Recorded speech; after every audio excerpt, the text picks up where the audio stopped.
sometimes you're going to be happy, and sometimes you're going to be sad, and sometimes you're going to be angry.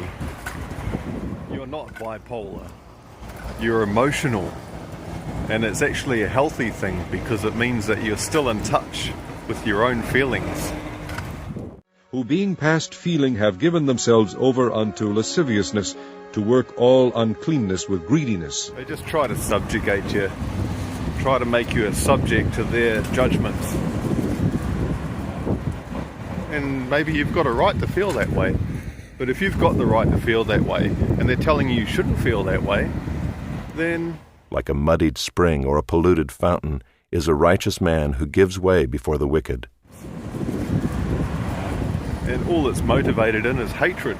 The people, they have a problem with you because they hate the way that you are. And if you go underneath their authority, well then you're actually giving them the authority to hate you and to judge you and to say that you're wrong when actually you're perfectly entitled to feel the way that you feel.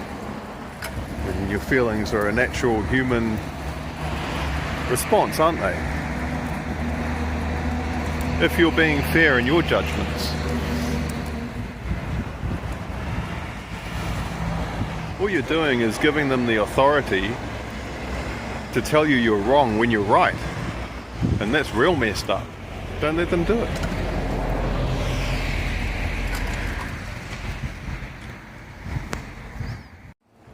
It's because this world is spiritual, right? You understand that, don't you?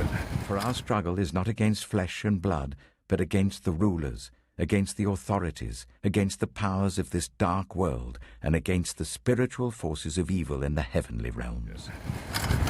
The way people behave and act towards you is spiritual. There's sometimes the spirit is good towards you, and sometimes the spirit of the world is downright cruel, evil, wrong.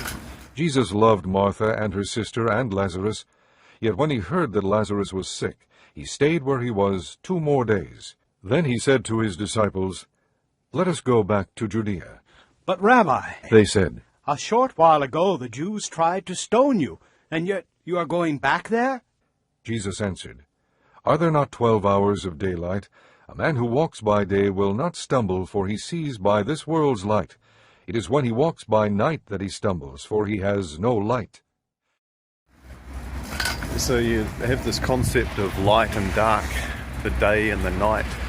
The light shines in the darkness, and the darkness has not overcome it. In Genesis it says that there was the light that rules over the daytime, and there's a lesser light that rules over the nighttime. But in those nighttime hours, it's when the lesser light has its time. And who's the lesser light? Greater is he that's in you than he that is in the world. So who's in the world? By this you know the Spirit of God. Every spirit that confesses that Jesus Christ has come in the flesh is of God. And every spirit that does not confess that Jesus Christ has come in the flesh is not of God. And this is the spirit of the Antichrist, which you have heard was coming, and is now already in the world. You are of God, little children, and have overcome them, because he who is in you is greater than he who is in the world. So there's daytime and nighttime. There's a cyclical thing. Although the imagination of man's heart is evil from his youth, nor will I again destroy every living thing, as I have done. While the earth remains, seed time and harvest, cold and heat, winter and summer, and day and night shall not cease.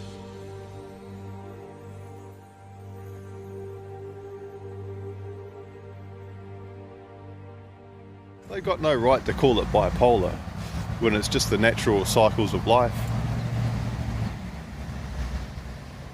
But that's just their secular discipline, right? No longer live as the Gentiles do, in the futility of their thinking. They are darkened in their understanding and separated from the life of God because of the ignorance that is in them due to the hardening of their hearts.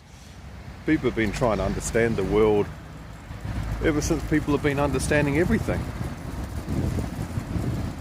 and they want to bring in the secular, anti-spiritual view of things. They're going to bring their untruths against the truths and tell those that are right that they're wrong. Just don't let them do it. Don't let them do it. Cast your cares on the Lord, and He will sustain.